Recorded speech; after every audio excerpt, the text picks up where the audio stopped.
Bekas Ketua Pegawai Kewangan CFO 1MDB dan Ketua Peguam Najib Razak bertikam lidah hari ini berhubung gaya hidup mewah ahli perniagaan dalam pelarian Low Taek Jo atau Jo Lau.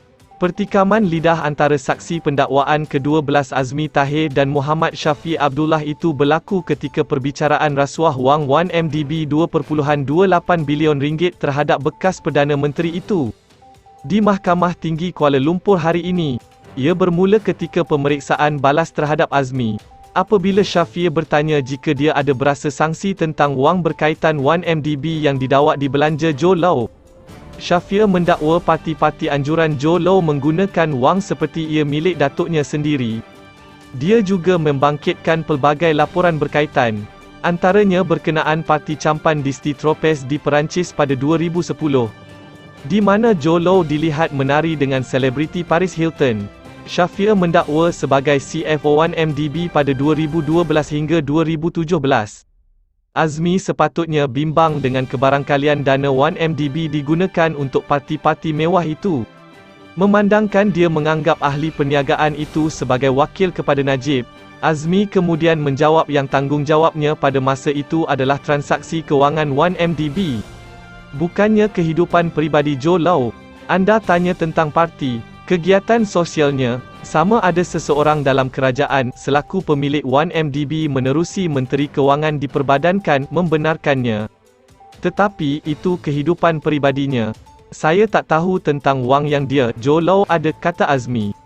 Syafiq yang bertegas Najib tidak tahu tentang salah laku dalam 1MDB ketika menjadi Menteri Kewangan kemudian berkata Azmi sepatutnya khawatir memandangkan perbelanjaan Jo Lau hampir tak masuk akal dan sepatutnya mengundang perhatian semua orang dalam 1MDB. Dia kemudian memainkan rakaman video yang memaparkan parti yang disertai Hilton.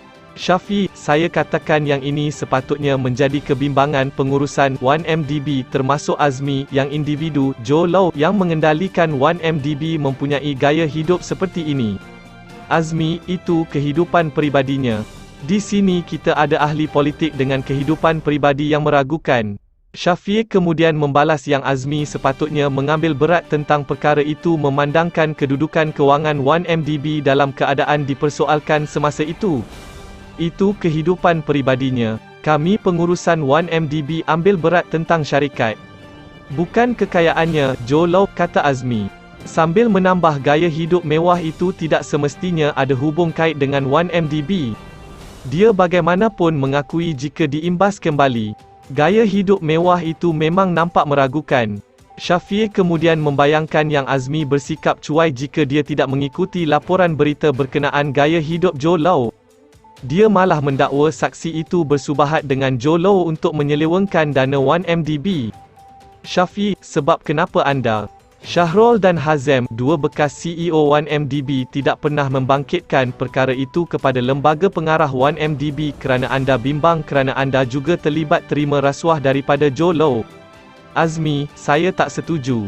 Syahrul dan Hazem sebelum ini memberi keterangan bagi pihak pendakwaan dalam perbicaraan ini. Keadaan di mahkamah kian hangat apabila Syafiq berhujah yang Azmi menandatangani transaksi $790 juta yang didakwa palsu daripada subsidiari 1MDB kepada Aba Investments PJS Limited tanpa kelulusan lembaga pengarah syarikat. Azmi bagaimanapun berkata lembaga pengarah tahu tentang transaksi itu dan tiada di kalangan mereka pada masa itu tahu yang Aba Investments PJS Limited adalah syarikat palsu. Terdahulu Aba Investments PJS Limited yang berpangkalan di Kepulauan British Virgin adalah subsidiari palsu yang diwujudkan untuk menunjukkan kaitan dengan International Petroleum Investment Company IPIC. Subsidiari sebenar IPIC adalah Aba Investments PJS. Dakwaan penyelewengan melibatkan dana yang berkaitan dengan usaha sama antara 1MDB dan IPIC. Syafiq, anda kelihatan kooperatif dalam jawapan ketika pemeriksaan balas. Azmi, cara anda bertanya soalan tidak adil untuk saya. Perbicaraan di depan Hakim Colin Lawrence Sikuerah bersambung esok.